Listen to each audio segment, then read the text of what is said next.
So that was a problem. Sarah Hutchinson, beloved, she is giving deaf ear, one-sided love, depression, anxiety, tortures, and lost his imaginative powers, unable to write, recreate, reunite, link ideas, lost his primary imagination, and secondary imagination is based on primary imagination, definitely lost both imagination as well. There is no, you could say, inspiration at all.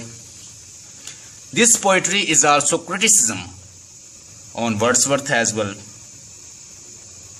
तो 8 section में ये poetry लिखी है। 4 लाइनें जो हैं ये Saint Patrick जो एक मेडिवल राइटर हैं, सेंट पैट्रिक जो एक मेडिवल राइटर हैं, उनकी एक पोएम से 4 इसने लाइनें जो प्रीफेस है उसका वहाँ से लिया है।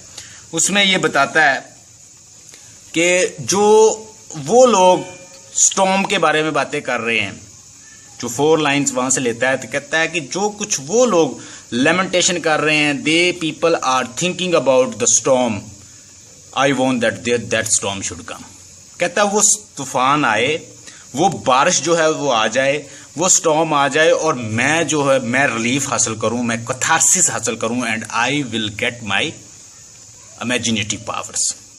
अब ये 8 सेक्शन में इसने ये पोइट्री की है। मैं इसको 1 बाय 1 आपको डिफाइन कर देता हूँ, उसका ओवरऑल थीम बता देता हूँ। He basically fell in love with Sarah Hutchinson.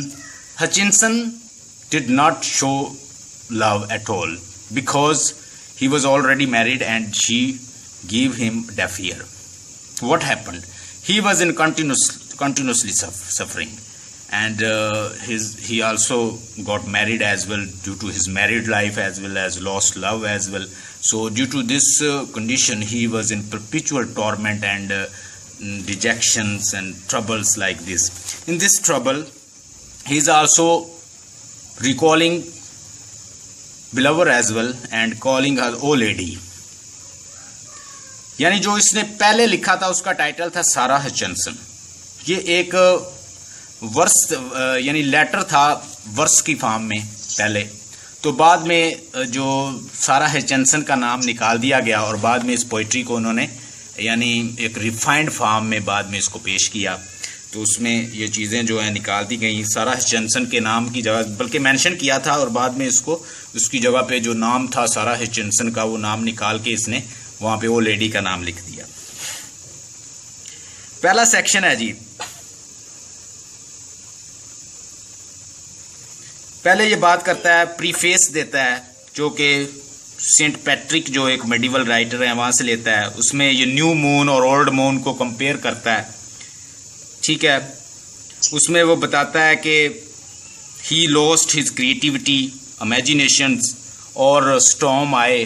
The storm the people are talking about, जो लोग उस प्रीफेस जो 4 लाइन्स के अंदर स्टॉर्म के बारे में बात कर रहे हैं, कहता है कि वो स्टॉर्म आ जाए और उस स्टॉर्म के आने के बाद he will get, may be he will get his imagination, कि वो लोग जो हैं वो भी इसके लिए प्रे करें।